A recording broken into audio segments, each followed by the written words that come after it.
सीताराम मित्रों, आज के इस बदलते परिवेश में, इस आधुनिक भारत में, इस नए भारत में जिस तरह से हमने अंग्रेजी भाषा को अंगीकार किया है अपने जीवन में, उसी तरह से अंग्रेजी सभ्यता को भी आत्मसात करने का पूरा प्रयास लोग कर रहे हैं। लेकिन जो सभ्यता होती है वह कई संस्कृतियों के मेल मिलाप से बनती है, और संस्कृतियाँ किसी भी स्थान के भोजन, खान पान, पहनावा, रहन सहन, रीति रिवाज, इन सारी चीज़ों को मिलाकर संस्कृतियाँ बनती हैं। तो हम पश्चिमी संस्कृति से ज़्यादा आकर्षित होते हैं, पश्चिमी लोगों से ज़्यादा आकर्षित होते हैं। इस आकर्षण का ही लाभ उठाकर पश्चिमी लोगों ने, पश्चिमी इंडस्ट्रीज़ ने कुछ ऐसा मिथ फैलाया है हमारे समाज में, जिसकी चपेट में कम वय के बच्चे, किशोर युवक और युवतियाँ ज़्यादा प्रभावित हो रहे हैं। जितनी भी किशोरियाँ हैं, किशोर हैं, टीनेज लोग हैं, जितने भी युवक युवतियाँ हैं जो कम वय के हैं, छोटे बच्चे हैं, वह ऐसा सोचते हैं कि यदि हम अंग्रेज़ों की तरह खाना खाएंगे, हम अफ्रीकन्स की तरह या अमेरिकन्स की तरह हम ज़्यादा प्रोटीन वाला मांस खाएंगे तो हम फिट रहेंगे। शाकाहारी भोजन खाएंगे, कार्बोहाइड्रेट है ये तो हम मोटे हो जाएंगे। मित्रों, यह एक मिथ है। कितने भारतीय लोगों को आप देखेंगे जो बहुत ही फिट हैं, और कितने ही आप पश्चिमी लोगों को देखेंगे जो बहुत ही मोटे और अनफिट हैं।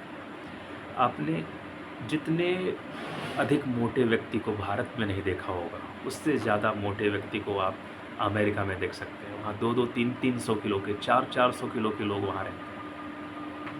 तो यदि वहाँ का भोजन इतना ही बढ़िया होता जिससे मोटापा नहीं होता है, तो वहाँ के लोगों में तो मोटापा होना ही नहीं चाहिए था। मित्रों, मांसाहार हमारे जीवन को विकृत करता है, हमारे मानसिक स्थिति को विकृत करता है, और मदिरापान हमें एक पूर्णतः विकृत इंसान बना देता है। यदि हम पुराने अपने भारतीय साधु संतों के बारे में बात करें और उनकी तुलना उनके कंटेम्प्रेरी राजाओं से करें, तो हम ये पाएंगे कि निश्चय ही साधु संत ज़्यादा दीर्घायु हुआ करते थे, क्योंकि उनका संयमित सात्विक भोजन था। कुछ राजा अपवाद भी हो सकते हैं, मैं क्षमा मांगूंगा यदि आप इसको जनरलाइज करेंगे और सबको मिला देंगे मेरे वक्तव्य से। हमारे सनातन धर्म में भी राजसी, तामसी और सात्विक 3 तरह के भोजन के बारे में बताया गया है। निश्चय ही सात्विक भोजन अपने आप में परिपूर्ण और सर्वश्रेष्ठ है, और इसी का ही प्रयोग कर कर हम एक दीर्घायु और स्वस्थ जीवन को जी सकते हैं। आज यदि कहा जाता है कि ज़्यादा कार्बोहाइड्रेट नहीं खाना है, ज़्यादा फैट नहीं खाना है, प्रोटीन खाओ, तो मित्रों ज़्यादा प्रोटीन खाने से भी आदमी मोटा होता है। और मोटापा ही नहीं, कई और बीमारियां हैं, जैसे कि यूरिक एसिड का बढ़ना, आपकी गठिया का रोग का हो जाना, किडनी का डैमेज हो जाना, लीवर सिरोसिस हो जाना, ये गरिष्ठ भोजन करने से होता है। ज़्यादा प्रोटीन शरीर में विकृति फैलाती है। जो ज़्यादा प्रोटीन अगर ज़रूरत से ज़्यादा आप ले रहे हैं, तो निश्चय ही ये भोजन जो है वो आपके भोजन को दूषित करता है, आपके शरीर में जाके इन्फेक्शन क्रिएट करता है। तो ज़्यादा प्रोटीन भी सही नहीं है। ऐसा सत्य ही कहा गया है कि अति सर्वत्र वर्जित है। किसी भी चीज़ की अति जो है वह वर्जित है। मित्रों, आज जो है सब लोग फिटनेस फिटनेस फिटनेस कह रहे हैं, और एक ऐसी फिटनेस इंडस्ट्री ने जन्म ले लिया है पिछले कई सालों से, जो अपने प्रोडक्ट्स को हमारे बच्चों में बेच रही है।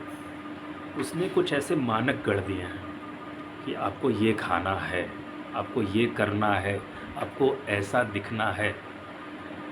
हम अगर 80s की बात करें, 70s की बात करें, तो क्या हमारे बॉलीवुड के ही सारे हीरो हीरोइन जो होते थे, वो सबके सिक्स पैक एब्स होते थे, सबके बहुत ज़्यादा डोले शोले होते थे? नहीं होते थे मित्रों, और ना ही उनका प्रदर्शन होता था। लेकिन आज एक इसी इंडस्ट्री ने अपने प्रोडक्ट्स को फैलाने के लिए, अपने कल्चर को प्रमोट करने के लिए हमारे अंदर ये सारे बात फैलाए हैं, हमारे बीच में इन सारे मानकों को गढ़ा है। अब सुंदरता के मानक बदल रहे हैं। अब लोग सोचते हैं कि ऐसे दिखेंगे तो हम अच्छे लगेंगे। मित्रों, आप जैसे हो, प्राकृतिक हो, भगवान के बनाए हुए हो, आप सुंदर हो, आप अच्छे हो, बस आप में कोई बीमारी ना हो। बस आप अपनी दैनिक दिनचर्या को अच्छे से कर पा रहे हो, ये आपके लिए पर्याप्त है। आपको शक्ति की आवश्यकता है।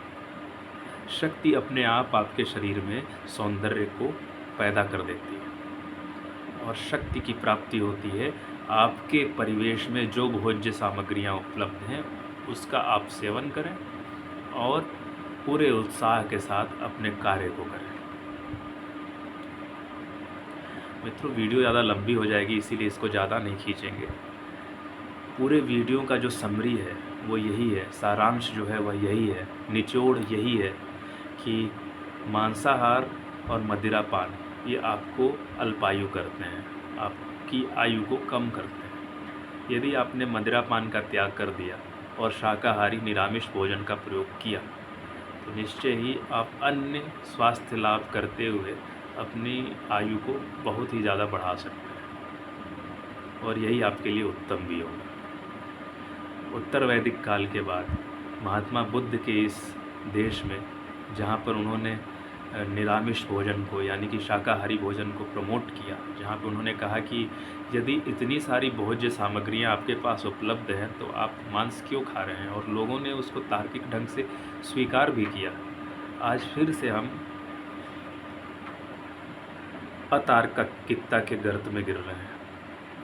हमारी मानव सभ्यता एक अंधे कुएं के कगार पर खड़ी हो गई है। मैं ये नहीं कहता कि पश्चिमी लोगों का भोजन गलत है, वहाँ की स्थिति, वहाँ के परिवेश, वहाँ के जलवायु के हिसाब से वहाँ का भोजन सही है, निश्चय ही सही है। लेकिन यदि आप भारत देश में रह रहे हैं तो यहाँ की जलवायु, यहाँ के परिवेश, यहाँ की यथास्थिति जो भी है, उसके आधार पर हमारा शाकाहारी भोजन ही सर्वश्रेष्ठ है। सीताराम।